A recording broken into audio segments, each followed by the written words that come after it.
Hello everybody, welcome to শব্দপুরট academy. আজকে আমি তোমাদের জিকে নিয়ে এসেছি, যে জিকে নিয়ে আমি একটু আলোচনা করবো আজকে। দেখো, আমাদের পঞ্চায়েতের জিকে যেমন টাইপের আছে ঠিক তেমনই নিয়ে এসেছি। আচ্ছা, এখানে বলছে আজ বাংলা যা ভাবছে আগামীকাল সারা ভারত তা ভাববে। উক্তিটি কার ছিল? এ অপশান দিয়েছে গোপাল কৃষ্ণ গোখলে, গোখাল হবে, সরি, গোপাল কৃষ্ণ গোখাল। আর বি অপশান আছে রবীন্দ্রনাথ ঠাকুর। সি অপশান বলছে দেশবন্ধু চিত্তরঞ্জন দাস। কে হবে? আজ বাংলা যা ভাবছে আগামীকাল সারা ভারত তা ভাববে। উক্তিটি কার ছিল?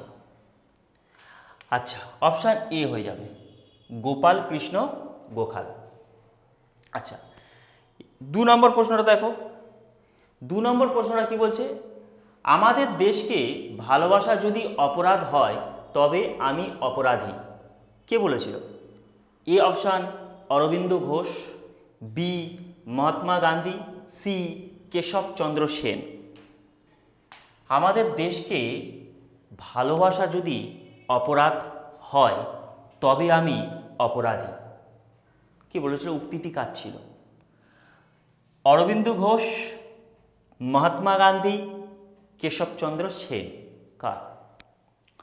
এ অপশান অরবিন্দ ঘোষ বলেছিল যে আমাদের দেশকে ভালোবাসা যদি অপরাধ হয় তবে আমি অপরাধী। আচ্ছা, 3 নম্বর প্রশ্নটা কি বলছে? পাগলাপন্থীর আন্দোলনের নেতা কে ছিল? পাগলাপন্থীর আন্দোলনের নেতা কে ছিল? সরলা বালাদেবী ও শ্রী নারায়ণ গুরু। আর বি অপশান বলছে করম সাহা ও টিপু সাহা। কে ছিল পাগলাপন্থী আন্দোলনের নেতা? আচ্ছা, অপশান বি করম সাহা ও টিপু সাহা ছিল পাগলাপন্থী আন্দোলনের নেতা। ভারতের প্রথম কোন মানব মূর্তির পুজো করা হয়েছিল, মানে পূজা করা হয়েছিল?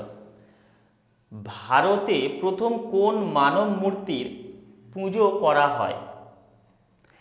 এ অপশান বলছে মহাবীর, বি অপশান বলছে বুদ্ধ, আর সি অপশান বলছে অশোক। কাকে? ভারতে প্রথম কোন মানব মূর্তির পুজো করা হয়েছিল বলতো? সেটা হচ্ছে অপশান বি গৌতম বুদ্ধকে। 5 নম্বরটা কি বলছে দেখো। জালিয়ানওয়ালাবাগ প্রতিবাদী সভা ছিল কিসের জন্যে?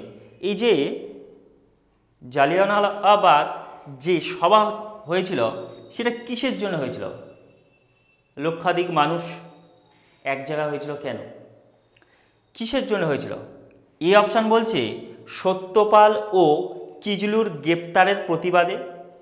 আচ্ছা, বি অপশান বলছে গান্ধীজির গ্রেপ্তারের প্রতিবাদে।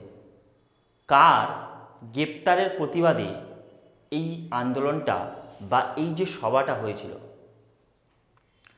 জালিয়ানওয়ালাবাগ প্রতিবাদী সভা ছিল কিসের জন্য?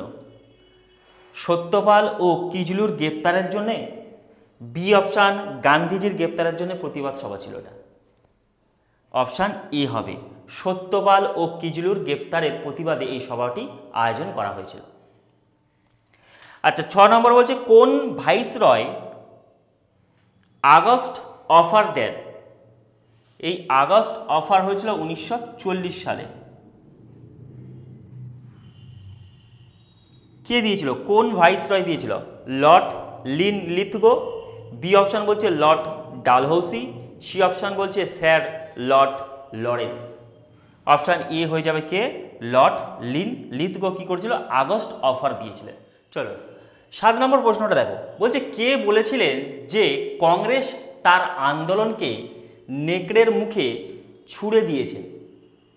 বলছে কে বলেছিলেন যে কংগ্রেস তার আন্দোলনকে নেকড়ের মুখে ছুঁড়ে দিয়েছিলেন? উক্তিটি কার? নেতাজি সুভাষচন্দ্র বসু। বি অপশান বলছে সীমান্ত গান্ধী, যাকে বলা হয় গফফর খান, মানে গফফর খানকে আমরা সীমান্ত গান্ধী বলি। আর মৌলানা আবুল কালাম আজাদ। তো কোন অপশানটা হবে? অপশান বি গফফর খান বলেছিল কি কংগ্রেস তার আন্দোলনকে নেকড়ের মুখে ছুঁড়ে দিয়েছিলেন। আচ্ছা 8 নম্বর প্রশ্ন বলছে কাকে আধুনিক ভারতের ইরাসমাস বলা হয়?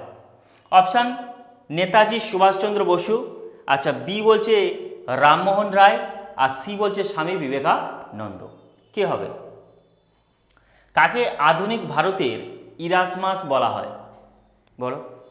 যে এখানে বলছে যে কাকে, কোন ব্যক্তিকে আধুনিক ভারতের ইরাসমাস বলা হয়।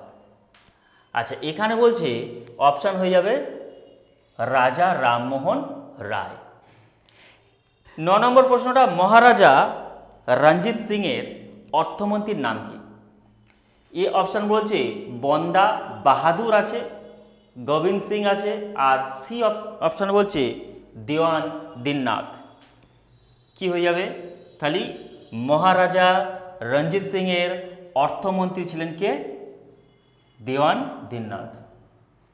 এবার আসতেছে 10 নম্বরে বলছে হুতুম প্যাঁচার নকশা বইটি কার লেখা? হুতুম প্যাঁচার নকশাটি বইটি কার লেখা বলছে? এ অপশানে বলছে নবগোপাল মিত্র, বি অপশান বলছে কালীপ্রসন্ন সিংহ, আর সি অপশান বলছে প্যারিচাঁদ মিত্র। কি হবে? Option B Kaliprasanna Singha. মুখস্থ করবে যে হুতুম প্যাঁচার নকশা বইটি কার লেখা? কালীপ্রসন্ন সিংহর লেখা। আচ্ছা পাকিস্তানের প্রথম গভর্নর জেনারেল ছিলেন কে? পাকিস্তানের প্রথম গভর্নর জেনারেল ছিলেন কে? বলছে জিন্নাহ, বি অপশানে বলছে মৌলানা মোহাম্মদ আলী, আর সি অপশানে বলছে মোহাম্মদ ইকবাল। কি হবে? পাকিস্তানের প্রথম গভর্নর জেনারেল ছিলেন জিন্নাহ। আচ্ছা 12 নম্বর বলছে কেন আমি নাস্তিক? বলছে কেন আমি নাস্তিক পুস্তকটি কার লেখা? এ অপশান বলছে ভগৎ সিং, বি অপশান বলছে গান্ধীজি, আর সি অপশান বলছে মৌলানা আবুল কালাম আজাদ। কেন আমি নাস্তিক বলতো? বইটি লিখেছে ভগৎ সিং। কে লিখেছে? ভগৎ সিং লিখেছে। আচ্ছা তারপর প্রশ্ন দেখো 13 নম্বরটা কি বলছে? বলছে রবীন্দ্রনাথকে বিশ্বকবি বলেছিলেন কে? ব্রহ্ম বান্ধব এ অপশানে বলে দিয়েছে, বি অপশানে বলছে গান্ধীজি, সি অপশানে বলছে রাজা রামমোহন রায়, আর সরি ডি অপশান হবে, ডি অপশানে বলছে ঋষি অরবিন্দ। কে বলেছিল? রবীন্দ্রনাথকে বিশ্বকবি বলেছিলেন ব্রহ্ম বান্ধব। ঠিক আছে। আচ্ছা লোকহিতবাদী বলা হয় কাকে? লোকহিতবাদী বলা হয় কাকে? গোপাল কৃষ্ণ গোখলে, বি অপশানে বলছে গোপাল হরি দেশমুখ, সি অপশানে লালা লাজপত রায়। অপশান বি হয়ে যাবে গোপাল হরি দেশমুখকে আমরা কি বলবো? লোকহিতবাদী। লোকহিতবাদী কাকে বলবো আমরা? গোপাল হরি দেশমুখকে বলবো। আচ্ছা স্বাধীন ভারতের ওয়াশিংটনের প্রথম রাষ্ট্রদূত নিযুক্ত হন কে? বলছে স্বাধীন ভারতে ওয়াশিংটনের প্রথম রাষ্ট্রদূত নিযুক্ত হন কে? আচ্ছা এ অপশান বলছে আশরাফ আলী, বি অপশান বলছে অরুণা আসাফ আলী, আর সি অপশান বলছে অরবিন্দ ঘোষ। কে? তাহলে স্বাধীন ভারতে ওয়াশিংটনের প্রথম রাষ্ট্রদূত ছিলেন আশরাফ আলী ছিল। আচ্ছা গান্ধীজির প্রথম সর্বভারতীয় আন্দোলন নিচের কোন আন্দোলন ছিল? সর্বভারতীয় আন্দোলন। এক বলছে রাওলাট সত্যাগ্রহ, বি অপশান বলছে অসহযোগ আন্দোলন, আর সি বলছে চম্পারণ সত্যাগ্রহ। কি হয়ে যাবে? যে গান্ধীজির প্রথম সর্বভারতীয় আন্দোলন রাওলাট সত্যাগ্রহ। আচ্ছা 17 নম্বরটা কি বলছে? অমৃতসরে পশম, গালিচা ও শাল শিল্প স্থাপন করেন কে? অপশান এ বলছে জাহাঙ্গীর, বি বলছে আকবর, সি বলছে বাবর। কে হবে? অমৃতসরে পশম, গালিফা ও গালিফা না গালিচা সরি বলছে অমৃতসরে পশম, গালিচা ও শাল শিল্প স্থাপন করেছিলেন জাহাঙ্গীর। তাহলে কি করলো? যে অমৃতসরে পশম, গালিচা ও শাল শিল্প স্থাপন করেছিল কে? জাহাঙ্গীর। চলো আজ এই পর্যন্ত।